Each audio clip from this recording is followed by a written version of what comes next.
bonjour ou rebonjour si vous nous rejoignez maintenant. Nous sommes en compagnie de David Mezza qui est bistrotello et l'Altruverzo Ajaccio. Je le dis très souvent, mais je le redis aujourd'hui, ça sent tellement bon sur ce plateau. Là, ça sent bon. Qu'est-ce qu'on a fait à la pause? D'ailleurs, notre recette, je la redonne à nos téléspectateurs, c'est filet mignon de porc noustral avec le boudin noustral. Et la recette s'affiche pour 4 personnes. Quelques carottes, des pommes, des oignons et puis un jus de viande qu'on va expliquer encore une fois. À la pause, on a avancé le travail. On a fait quoi? Voilà, on voit les pommes. Qu'est-ce qu'on a fait? On a détendu les pommes avec de l'oignon rouge. On les a détendues, les gars, retenez. Là, on va les... Ils étaient un peu stressés, les pommes. Ouais, ils étaient un peu stressés. Là, on va les décuire avec le cap. Le cap qu'on ne cite pas, mais salutate fanou. Voilà. Hein? La brace mouvurte. La brace mouvurte. Là, on va les assaisonner de sel et de poivre. À préciser pour nos téléspectateurs qu'on a utilisé le beurre pour faire revenir les pommes et pas l'huile. Oui, on les a faites au beurre et ça mousse un petit peu, vous voyez. Et ce mariage avec l'oignon rouge, alors, surprenant. Étant donné que j'ai utilisé une pomme rouge, j'ai utilisé un oignon rouge. Ah d'accord. Voilà, on respecte aussi bien les couleurs qu'on harmonise les saveurs. Parce que si on utilisait une pomme, par exemple, comme une golden, si on n'a pas de Juliette, on utiliserait un oignon blanc. Ça alors, c'est bon à savoir. Mais la golden ne se tient pas aussi bien à la cuisson. Elle ne se tiendra pas aussi bien. Elle partira plus rapidement en purée. Et nous, on veut juste que la pomme elle soit fondante. Ah ouais. Voilà. J'ai hâte. Les carottes également, qu'on va laisser croquantes. Oui. L'eau frémissante, quelques petites minutes. Ouais. Voilà, elles sont prêtes. Alors normalement, on les passe à l'eau froide. Mais bon, oui, là, pour la chlorophylle, pour garder la couleur. Pour garder la couleur. On les met là parce que ça va servir au dressage. Oui, chef. Alors, ce qu'on peut faire maintenant, donc on a saisi notre... Ça, on peut le couper. Oui, chef, j'arrive. Voilà. Non? Oui. Oh, mais je vais le faire, Alors, on a saisi notre viande. Notre filet mignon, on l'a saisi à la poêle en première partie. Alors maintenant, soit on passe ça au four. D'accord. Pour finir la cuisson, une dizaine de minutes. OK, tout simplement. Si on a un petit thermomètre, et je vous conseille d'en acheter un petit thermomètre, ça coûte 3 €. C'est très utile. Dans des boutiques spécialisées. On cuit la viande à cœur à 54. Parfait, Comme ça, on a une viande rosée. Le jus est à l'intérieur de la viande et on a une viande qui est souple, qui n'est pas sèche. Super. Parce que ce qu'on a tendance à cuire, parce que c'est du porc, on a tendance à le cuire beaucoup. Et c'est vite très sec. Donc si on harmonise la cuisson sur un degré à 54 à cœur, je n'ai pas dit 54 dans le four. Non, à cœur. On a une cuisson qui est rosée. Qui nous donne d'ailleurs un four à combien? À 160, on peut cuire. 160, 10 minutes. Voilà. Et on vérifie avec un petit thermomètre qu'on soit à 54. Parfait, chef. Voilà. Alors nous, ce qu'on va faire, parce qu'on n'a pas trop non plus beaucoup de temps, alors on va le détailler et le terminer en cuisson. À la poêle. Vous voyez, là, je ne sais pas si on voit bien. Oui. Voilà. Ah, oui, là, il est un peu trop rosé. Donc nous, on va continuer la cuisson. Des tranches épaisses. Oui, parce que comme on va le saisir sur le feu vif. Voilà, quelle puissance vous voulez là, le feu? Sans matière grasse. Sans matière grasse, 6-7. Voilà. J'ai déjà mis. C'est bon. Voilà. On peut baisser là. Je baisse, OK. Là, on va faire pareil. Avec le boudin? Avec le boudin. Alors le boudin, soit vous pouvez le chauffer dans une casserole d'eau chaude. Ah oui, oui. Ou alors on va le faire saisir comme ça. Il est aux oignons ou Il est nature celui-ci. Nature. Ouais. On salue Mireille, c'est Mireille Mameli. Ah, Mireille, elle fait de très très bonnes choses. Moi, j'adore aux oignons. Ah oui, moi je digère pas, alors c'est pour ça qu'elle me le fait nature pour moi. C'est ça, c'est sympa. Ouais. Hein? C'est des... Personnalisé. Et là, on va rajouter ce qu'on n'avait pas prévu au départ. La pancetta, c'est une surprise. Oui, c'est vrai, elle ne figure pas dans la recette. Mais voilà, David a eu l'idée ce matin. Il la propose. Alors, on peut mettre la pancetta ou l'ajout. À boulette. À boulette, voilà. C'est bon, ça. L'ajout qui est très très bonne aussi. Bon, un peu plus grasse, mais ça apporte aussi quand même une certaine saveur. Ah oui, ça parfume. Là. Ça va être très très difficile d'aller jusqu'au bout. Je vous laisse la place, chef. Ici, on continue à cuire nos pommes. Les pommes, ça prend un peu de temps. Ça va nous prendre un bon quart d'heure. Oui, c'est pour ça qu'on les a commencées. Voilà, c'est pour ça qu'on les a commencées un peu en amont. Et je vous conseille de les garder fondantes et de ne pas aller jusqu'à la purée. Surtout pas. Comme ça, vous avez de la mâche. Parce que ce qui est important quand on réalise un plat, c'est qu'on ait bien entendu des saveurs du plat que l'on veut réaliser, mais aussi qu'on ait une certaine mâche. Eh oui. Une mâche, ça veut dire quoi? C'est-à-dire une certaine consistance en bouche. En bouche. Et c'est pour ça qu'on garde la pomme et les carottes un peu croquantes. Croquantes. Et puis que vous avez pensé aussi, chef, aux noix.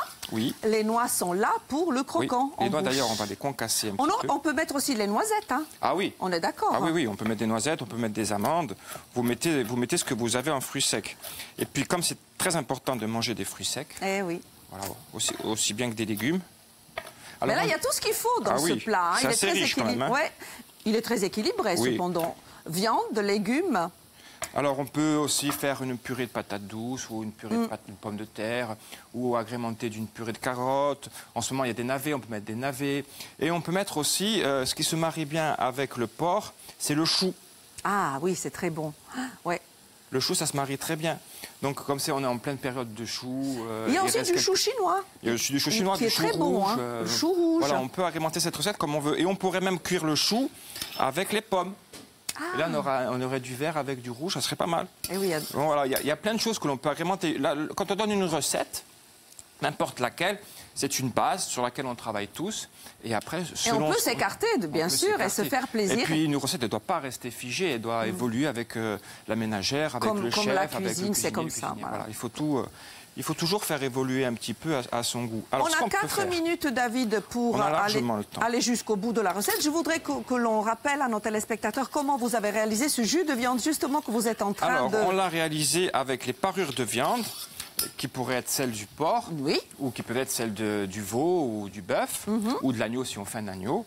Et on a fait caraméliser ces viandes, on les a déglacées avec un jus, et à l'intérieur il y a une garniture aromatique. Mais pas beaucoup. Pas beaucoup. On a rajouté de l'eau, ça a cuit 2-3 heures. Ensuite on filtre et on fait réduire. Et ça, vous pouvez le garder pendant un bon moment. Vous pouvez même congeler et faire des petits cubes de jus de viande et les ressortir lorsque vous en avez besoin pour élaborer un plat. Exactement. On commence le dressage avec un emporte-pièce, un cercle. Ah, voilà. Donc, voyez, au fond, elles sont bien brillantes. On va montrer, voilà. Les pommes avec les oignons. Elles sont confites, en fait. Hein. Elles sont confites. Donc, c'est la Juliette. Hein. Ouais. Et les oignons rouges. David nous a précisé qu'on respecte les couleurs. Si la pomme est rouge, l'oignon est rouge. Si on avait pris une golden, on aurait pris les oignons blancs. Les oignons de Cisco. Oui. Ils sont bons avec. Oui, c'est très beau. Ils ne nous font pas pleurer. Alors, on a découpé aussi des tranches de filet mignon généreuses, épaisses. Là, on met un petit... Oh là là. Un peu de verticalité, un peu de verticalité. Ah oui. J'ai faim, j'ai faim. Alors là, on rajoute quelques tranches de pancette qu'on a saisies. Super. Voilà, on n'y va pas trop loin quand même. D'accord. J'ai pas fait grand-chose. Si vous voulez mettre un petit peu de sel et de poivre. Oui, chef, tout de suite. Moi, je vais faire chauffer le jus. Là. Légèrement, parce que... Oui. Pas besoin. Ah non, parce qu'il y a déjà la pancette. Hein. Voilà. Et un peu de poivre. Après, on va arroser de jus. Hein. On arrose généreusement. Il y a les carottes. Hein. Oui, on va les mettre. Mais je ne vais pas l'entacher de jus, la carotte. On enlève l'emporte-pièce. Voilà, ça nous donne un peu un guide, hein, l'emporte-pièce. On arrose de jus. Oui. Ah, c'est beau. Voilà. Ensuite, il va y avoir le jus du boudin à l'intérieur. Il va y avoir plein de choses qui vont s'harmoniser. Oh, je vois qu'il y a une autre assiette. Donc, bon, si j'ai fait exprès parce que... Si on a le temps, on va dresser une autre... Il y a des gourmands quand même. Il y a les morphalous, vous voulez dire. Ils sont déjà là. Il n'y en a pas 3 ou 4 mais quel cinéma dans cette cuisine, c'est pas possible. Et là, quelques noix. Bon, ça tombe bien. Moi, ça le ciné à 12h25. On vous a dit, c'est la 21e édition du Festival du film espagnol. Oui. Ah oui, moi je m'occupe des plats pour l'instant. Oui, c'est beau. Oh là là. Regardez cette merveille. Merci David Mezac pour cette très belle... Vraiment une assiette bistrot. Ouais. Comme Bistrotel, voilà, que vous allez rejoindre d'ailleurs tout de suite après l'émission. Ça sent bon, je coupe et vous goûtez. Ah bah oui, c'est bien, ça comme programme. Donc la pomme. C'est mardi gras. J'aime pas, alors j'aime pas, j'adore. Ouais, il faut garder la viande rosée, regardez. La viande est magnifique. Regardez ça quand je la coupe. Elle est juste parfaite. Hein. Et un petit morceau de boudin. Et un peu de boudin. Je pense avoir faim. Ça prend une carotte. Allez, hop, j'y vais. Ah, je goûte à la viande. Il s'en fout des carottes, tu le prends. Il n'y a pas de fourchette, c'est dommage. Allez-y. Célia, goûte. Tu peux même couper. Oh, mais c'est une merveille. Hein. Bon, les produits sont merveilleux, donc ça fait vite un plat. Vous les avez sublimés. Elles sont les fourchettes. Comme elles sont là. Allez, c'est parti. J'adore. Moi aussi. Le verdict. Toi aussi. Eh ouais, Il n'y a que des gourmands ici. David, mille merci. J'espère qu'on se reverra très vite sur le plateau. Avec Je plaisir. ne parlais pas de la vie, mais sur le plateau. Avec plaisir. Bravo. Hein. Oh. Allez, attaquez. Le couteau, je sais Tiens, le couteau, tiens. attaquer les gardes de couteau. Je l'ai un peu. On vous connaît. Bon appétit à tous. Bon, bravo David. On se retrouve À demain. bientôt. Il y aura plein d'enfants sur le plateau. Ah, c'est super. mercredi. Joyeux C'est la enfants. Saint-Valentin des petit peu enfants tous les aussi. jours, hein. C'est la Les Saint-Valentin. Eux aussi sont Sur le amoureux. plateau. Hein. Ah bah oui. Ah oui. Oui, il y a tous les jours les enfants sur le plateau, elle a raison. Des bisous. À bientôt. Ciao, ciao. Et à tout de suite avec toute l'équipe.